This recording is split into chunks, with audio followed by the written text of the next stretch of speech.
Três pontos. Olá!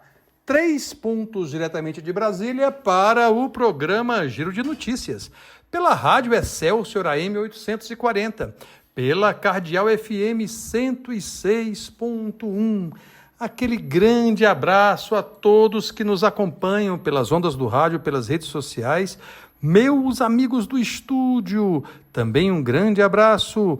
Alô, Igor Guimarães, alô, Luiz Henrique. Um abraço também aos grandes técnicos, esse time que faz com que falemos com a grande Salvador, a grande Bahia e o resto do mundo. 3 pontos de hoje, gente, 6 de agosto de 2024, terça-feira, e é mais hoje economia do que política. De toda forma, a política tem a ver com a economia e a economia tem a ver com a política, porque hoje foi divulgada a balança comercial que teve um superávit de 7,6 bilhões de dólares. Isso é julho de 2024. E isso traz consigo um superávit que, apesar de ser diferente de 2023, traz um saldo positivo para o período todo que está sendo analisado. Isso foi divulgado hoje pelo Ministério do Desenvolvimento, Indústria, Comércio e Serviços, do vice-presidente e ministro Geraldo Alckmin. O fato é que há ainda uma expressiva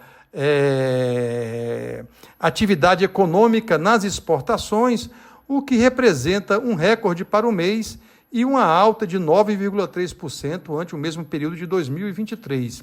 E quais são os resultados mais expressivos? É a nossa agropecuária, com 7,2 bilhões, ali pertinho, a indústria extrativa, como a mineração, com 7,1 bilhões de dólares, todos esses valores são em dólares, e a indústria de transformação, pasmem, com 16,5 bilhões de dólares, o que vai dando um acumulado que acaba representando uma possibilidade da economia brasileira sair dos números do PIB lá de trás e poder crescer, se não muito, um pouquinho em 2024.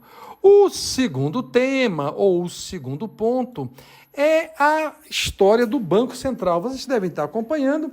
A economia deu aí um pinote no final de semana e o dólar subiu muito, começou a reduzir hoje, as bolsas tiveram aí uma agitação, mas o fato é que há um debate sobre a direção do Banco Central, o Banco Central este, que no Congresso Nacional tem lá uma PEC defendendo a transformação dele numa empresa pública.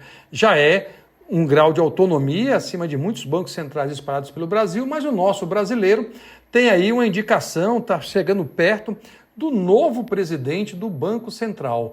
E aí, o grande tema do Ministério da Fazenda é que isso deve ser feito sem arrobo político. Por quê? Porque o Banco Central é o gestor do órgão responsável pela política fiscal e monetária, que já tem problemas na estrutura da economia brasileira, mas ainda sob o governo de Luiz Inácio Lula da Silva.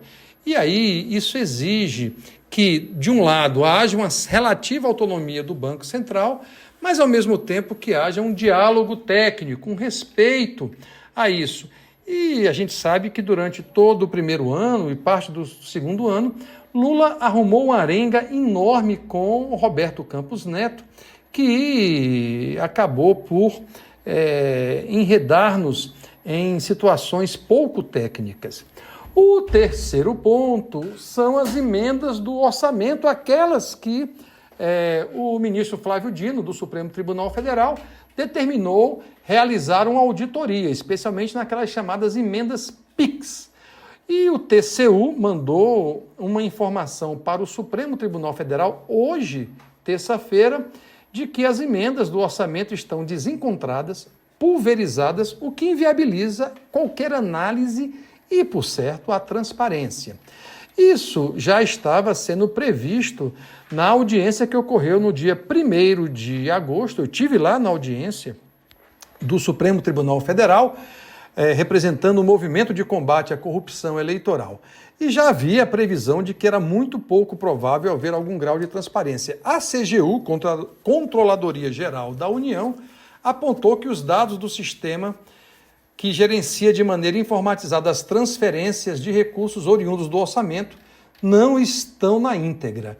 E isso vai exigir, talvez, uma solução técnica entre CGU, TCU e os órgãos do governo, que vai se transformar num processo de diálogo sobre essas benditas emendas parlamentares, que são, na minha opinião, um dos graves problemas que acometem a política brasileira. É isso, meus amigos. Para concluir, aquele abraço dos 3 pontos, diretamente de Brasília, para o programa Giro de Notícias. Até amanhã. E você que nos acompanha, não se esqueça de se inscrever e ativar as notificações. Deixe o seu like e até a próxima.